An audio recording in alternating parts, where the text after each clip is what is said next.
Hello, everyone. My name is Miguel Ortiz. Today I'm going to be talking about mobile malware. What is a mobile malware?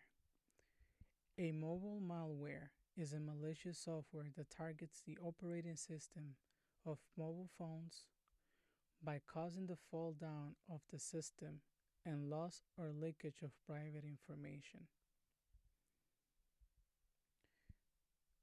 A mobile device is usually a cell phone, which has become a part of our daily living.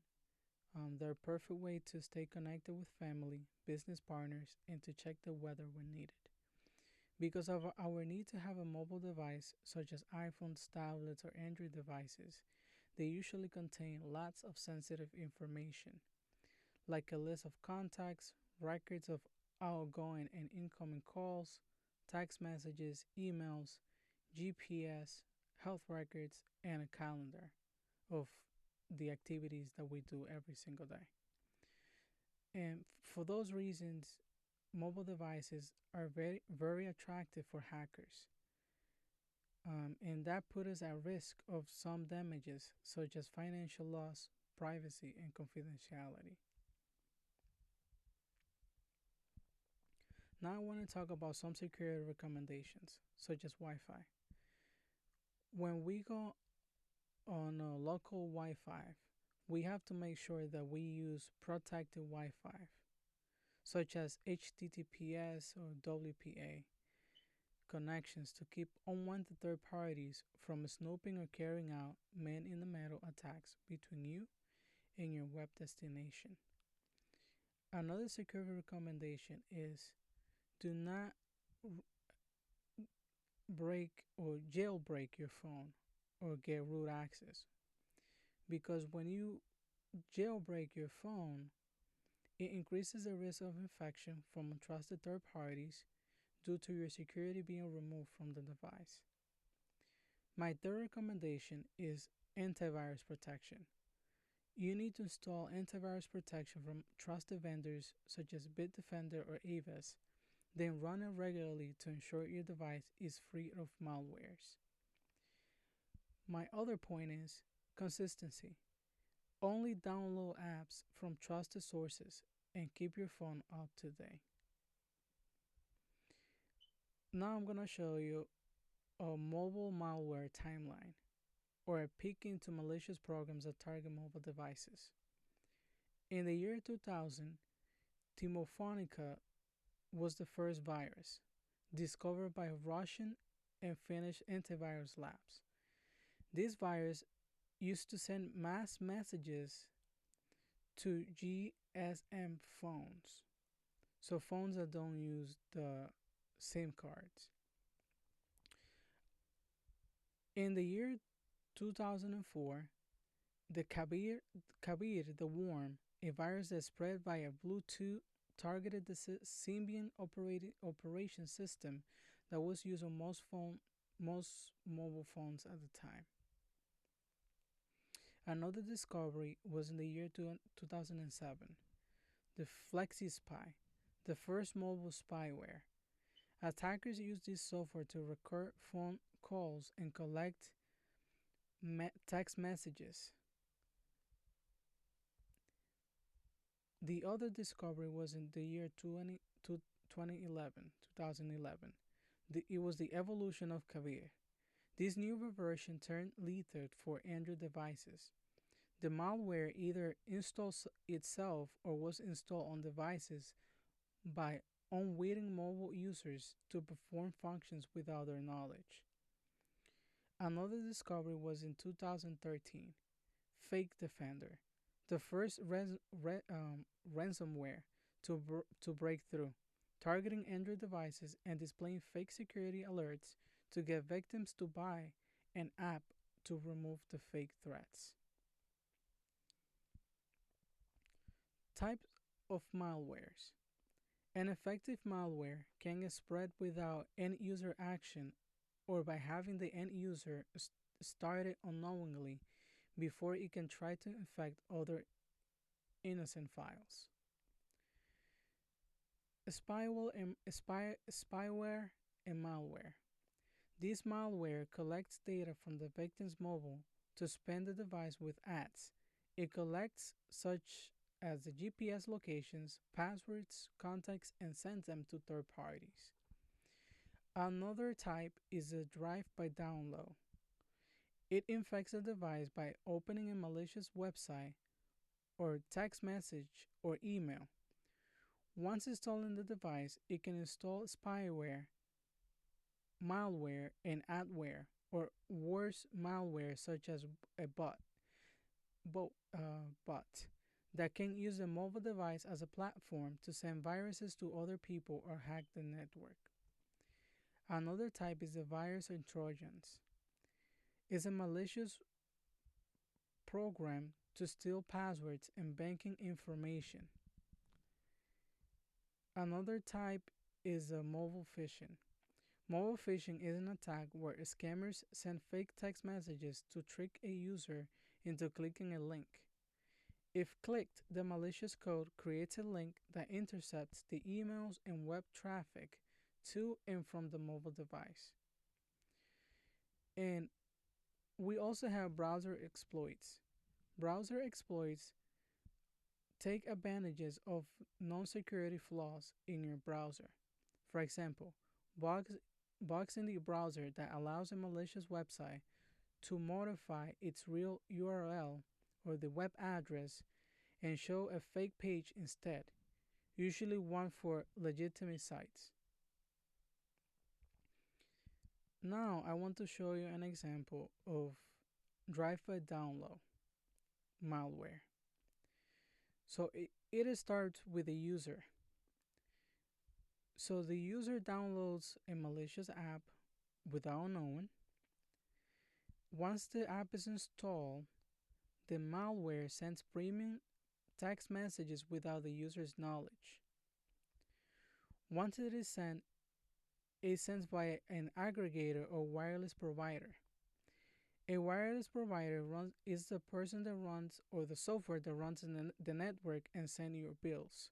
And the aggregators are the middlemen for premium text messages transactions who maintain the technical and service level requirements of each wireless network.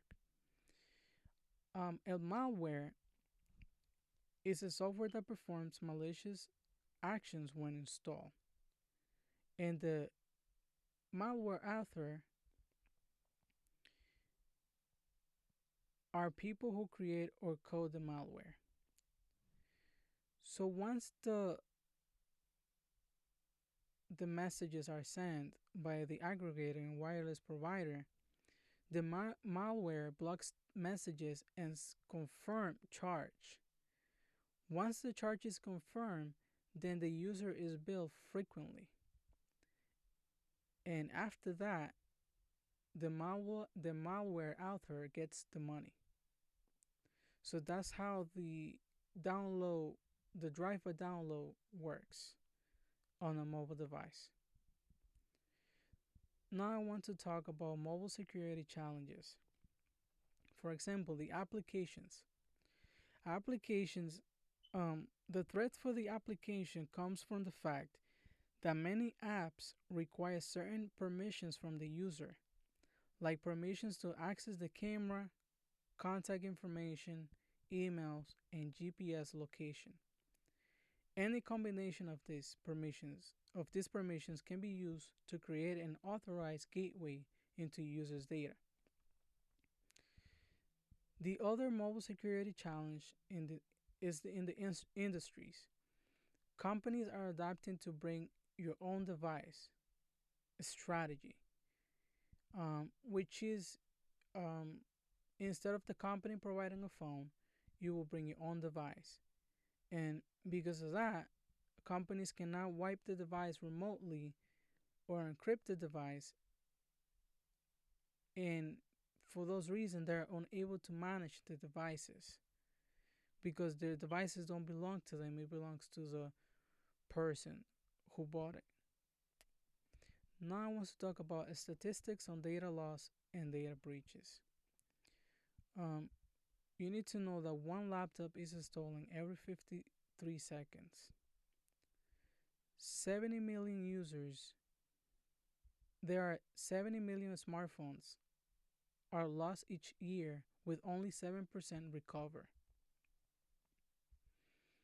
And you need to know that 4.3% of company issued smartphones are lost or stolen every year. And about 80% of the cost of a lost laptop is from data breach. And lastly, 52% of devices are stolen from office, workplace, and 24% from conferences.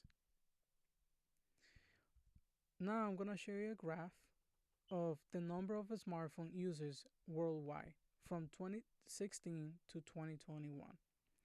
As we can see, the usage of mobile phones are increasing every year.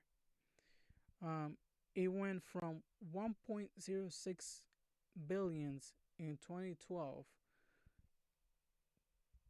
to 3.8 billions in 2021. So that means that in a few more years, the amount of users using mobile phones is going to be even greater than that, and we have to be conscious about the security in our mobile devices. And just to close, my conclusion is that cell phones are everywhere. They're part of our daily living. They are the perfect way to stay connected with family, business partners, and to check the weather when needed, but also put its users at risk of some damages, such as financial loss, privacy, and confidentiality. For those reasons, I believe that we need to be careful with the stuff that we download or the stuff that we open when we send text messages or when we get emails from unknown sources. Also, you're protecting your data by putting um, more authentication passwords, like maybe two authentication passwords in your emails or mobile phones. For example, the other day, someone was trying to have access to my email account from India. I used the Microsoft Authenticator, and that usually gives me the IP address of the place that is trying to get access to my account, and that was really scary. When I checked all my calendar, I noticed that my calendar was full of links telling me that my phone was hacked, that I needed to click the link in order to clean my phone. And when I noticed that, I right away put my phone on plane mode, disconnected it from the Wi Fi, internet, um, and then I resetted my phone completely from my computer. And after that, everything seems to work smooth. I also changed all my passwords. I increased the security of my passwords up to 18 characters. And I haven't had any problems since then. Everything seems to be working pretty good. So I encourage each one of you to think about this. Um, Security is something that is very important on our mobile devices. So thank you for listening to my presentation. Again, my presentation was about mobile malware. Thank you. Have a nice day.